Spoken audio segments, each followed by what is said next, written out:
Anda kembali bersama kami pemirsa, tadi sudah sedikit demi sedikit tentunya dikupas oleh para jubir dari paslon ini bagaimana persoalan real yang terjadi di Jawa Timur. Saya langsung ke Prof. Henry untuk bisa menanggapi bagaimana jawaban dari para jubir. Iya, tadi beberapa kali ada dua kata ya yang menarik bagi saya. Satu sinergitas, yang kedua adalah orkestrasi. Ini seolah-olah mereka ini selalu bicara itu. Nah, pertanyaan saya, bagaimana menciptakan sinergitas dan orkestrasi ini? Itu yang pertama. Apa yang akan Anda lakukan atau katakan apa yang akan dilakukan oleh pasangan calon gubernur wakil gubernur ini dalam konteks menciptakan sinergitas dan orkestrasi. Yang kedua adalah apakah sekarang belum ada sinergitas dan orkestrasi sehingga ini menjadi suatu yang harus dibahas. Kira-kira apakah memang selama ini ada problem besar terkait dengan sinergitas dan orkestrasi ini? Silahkan untuk tiga pasangan calon. Oke, kembali pertanyaan ya. Betul-betul kayak sidang terbuka. Oke, mungkin Prof. Teguh biar kita kumpulkan terlebih dahulu nanti dijawab sekalian. Oke, baik, terima kasih. Kalau saya tadi mencatat sejumlah hal ya, kalau dari pasangan calon satu tadi itu terkait dengan perlu adanya political will ya. Dan saya pikir memang ini sangat penting, karena kalau kita lihat di Indonesia, keberhasilan sebuah daerah itu sangat ditentukan oleh pemimpin. Ya banyak daerah yang berhasil itu karena pemimpinnya ya mau melakukan tadi punya political will. Sehingga itu juga perlu dipertegas nih political will-nya tadi gimana. Kalau incumbent kan tadi dianggap mungkin perlu ada perbaikan ya tadi oleh jubir paslon 1. Jadi seperti apa menuju ke sana. Terus kalau tadi di paslon 2 juga menyebutkan ya program termasuk mangrove ya. Kebetulan saya sekarang kajian saya terakhir tentang mangrove di Banyuwangi, di Teluk Pangpang gitu ya. Dan itu suatu hal yang saya pikir positif kalau kita bicara ketahanan pangan, maka mangrove itu bisa jadi salah satu yang mungkin kita bisa kedepankan. Karena ternyata dari mangrove itu bisa tadi ya, dari mangrove-nya sendiri bisa diolah dari bahan pangan gitu ya. Kemudian dia bisa menjadi habitat buat sejumlah kepiting dan lain sebagainya, itu bisa jadi sumber pangan gitu. Nah, jadi mungkin terkait dengan itu tuh jadi tertarik juga tadi Bu Risma, Mas Seno sampaikan ya, paling getol nanam mangrove gitu ya Mas Seno ya. Nah jadi lalu seperti apa nih? Ini potensi memang luar biasa di Jawa Timur gitu. Dan itu menurut saya salah satu yang harus kita kedepankan terkait dengan ketahanan pangan mangrove ini. Ya seperti itu. Nah jadi mungkin saya ingin tahu dalam konteks itu juga. Dan tadi disinggung kalau sama Mas Ali juga ya, Mas Ali terkait Trans Jatim ya. Nah itu kan tadi kita dari sini juga tadi yang disampaikan oleh Mas Seno juga terkait dengan yang tadi kekeringan, ada danau tapi sebelahnya kekeringan gitu ya Mas ya. Dan itu bicara ternyata tata kelola. Dan tadi kan itu juga akan terkait dengan kewenangan. Ya kewenangan yang mungkin ternyata tadi akhirnya diskusi lagi tentang kewenangan gitu. Nah gimana kemudian upaya dalam konteks tadi ya. Berarti kan di situ memang peran dari gubernur gitu ya untuk bisa mengkoordinasikan, mengkomunikasikan sehingga kalau itu kewenangan dari level yang lebih bawah dia bisa menjalankan itu, bisa berkoordinasi. Nah itu saya ingin dapat dipertegas terkait dengan hal itu dari ketiga jubir. Terima kasih. Baik.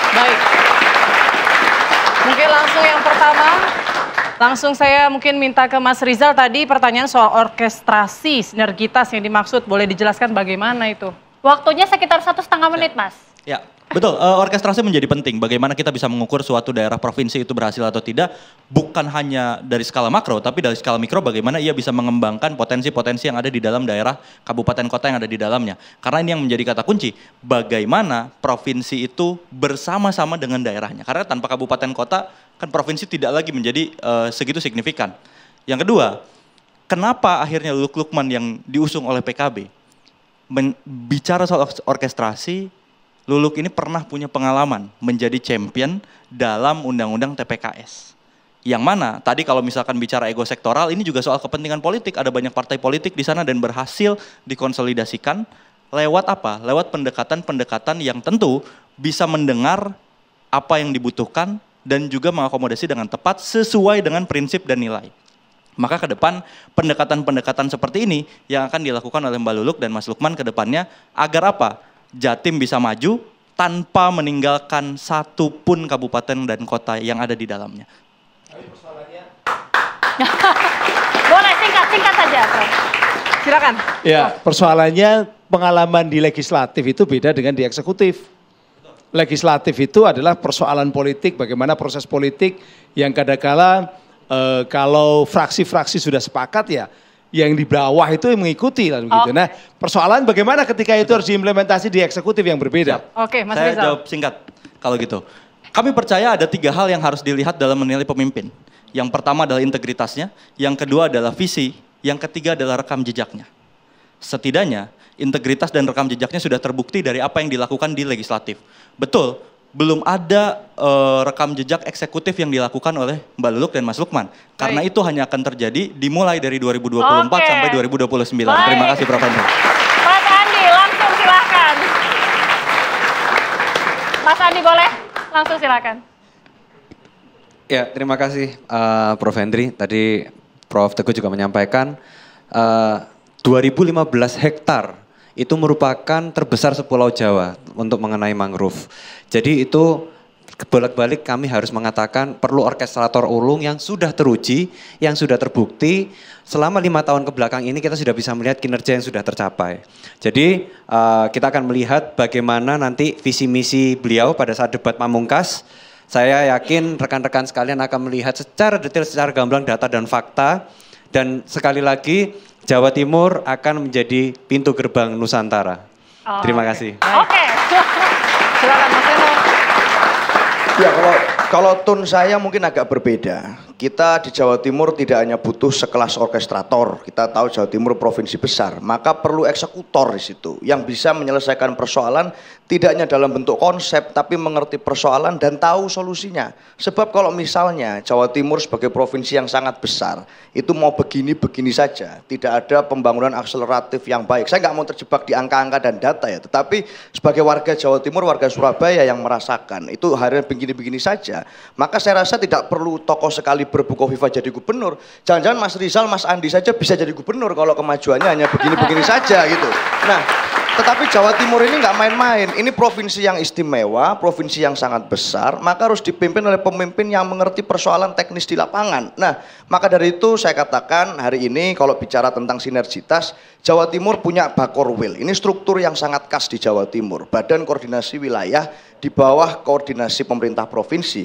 Maka Bu Risma akan mengusulkan pada Kemendagri, tolong struktur tersebut dipertahankan. Agar kemudian nanti pemerintah provinsi punya mata, kaki, telinga untuk bisa mengkoordinasi lebih detail terkait dengan sinergitas dengan pemerintah kabupaten kota. Serta Bu Risma sebagai pemimpin akan turun langsung dan berkantor di kantor-kantor bupati dan wali kota itu untuk mengerti persoalan. Sehingga kalau misalnya ada kekeringan terjadi, solusinya tidak hanya mendatangkan air bersih dari satu tempat didatangkan ke sana, tapi ada kemudian inovasi di situ yang dilakukan. Ada kemandirian yang dibangun ke daerah-daerah dan itu membutuhkan kebesaran hati dari pemerintah provinsi untuk bekerja mengeksekusi, tidak hanya mengorkestrasi dari atas. Terima kasih. Itu Terima kasih.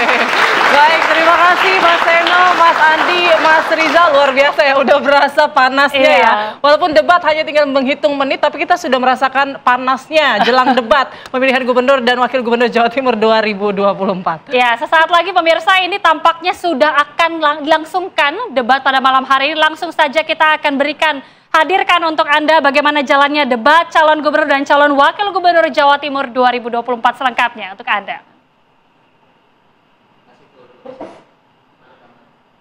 Oke, yang kita lihat tentunya ini tampaknya sedikit lagi. Para paslon ini tentunya sudah memasuki venue dan sudah bersiap-siap pemirsa. Dan tentunya pada malam hari ini seperti yang tadi sudah disebutkan oleh rekan kami Goldir Gumilang, bahwa debat pada malam hari ini akan diselenggarakan di Hotel Grand City Surabaya dengan tema yang tadi sudah kita ulas. Sedikit saja sebelum menuju debat pada malam hari ini, terakhir boleh penutup singkat sebelum debat dimulai ya, boleh ke Prof. Hendri terlebih dahulu. Mungkin catatan atau rekomendasi boleh? Ya, saya akan menajamkan saja.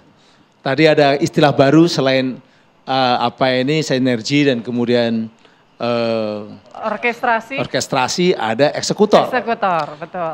Terkait dengan mangrove, saya baru saja keliling Madura juga.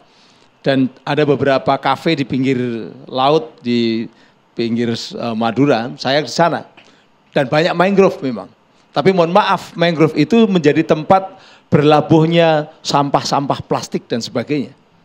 Nah, ketika Anda katakanlah pasangan calon gubernur dan wakil gubernur ini menjadi eksekutor, Apa yang akan dilakukan? Eksekusi apa yang akan dilakukan untuk mengurangi kerusakan lingkungan karena begitu banyaknya sampah? Terutama di wilayah-wilayah tertentu termasuk yang ada di daerah-daerah mangrove tadi. Silakan. Baik, Prof Teguh mungkin sedikit saja Prof sebelum kita menyaksikan debat, ekspektasi Anda pada malam hari ini bagaimana? Baik, ekspektasi saya tentu saja kalau debat ini kan ada 8 subtema nanti ya. Dan semua subtema itu bisa dielaborasi gitu ya, kita bisa mendengar dan nanti kita bisa diskusikan lagi setelah debatnya selesai gitu ya. Itu aja sih dari saya secara singkat ya. Oke. Terima kasih. Kesimpulan dari masing-masing kemudian kita akan lihat bagaimana kemudian debat yang akan berlangsung pada malam hari ini. Tapi setidaknya kita sudah bisa menangkap apa kemudian yang menjadi permasalahan utama di masyarakat Jawa Timur. Betul, yang menjadi isu pembahasan juga soal konektivitas antar wilayah. Tadi ketiga pasangan ataupun ketiga jubir juga sudah menyampaikan itu juga masuk dalam visi misi dan program kerja ke depan bagaimana menghubungkan antar wilayah yang saat ini dinilai atau diklaim masing-masing ini ada daerah-daerah yang tertinggal begitu ya. Digitalisasi dan juga target seperti lumbung pangan, lumbung logistik juga itu menjadi catatan ataupun juga visi misi yang akan dilakukan oleh ketiga pasangan. Sebetulnya mirip-mirip ya. Betul. Visi misinya mirip-mirip tapi yang pasti kita harapkan ya siapapun nanti yang menang ya akan tetap Jawa Timur lebih maju ke depannya. Dan tentunya debat ini akan menjadi referensi Anda, pemirsa khususnya Anda yang merupakan masyarakat Jawa Timur, di mana ini adalah debat pamungkas, debat terakhir. Kita akan langsung menyaksikan bagaimana jalannya debat pada malam hari ini pemirsa. Mari kita saksikan bersama-sama.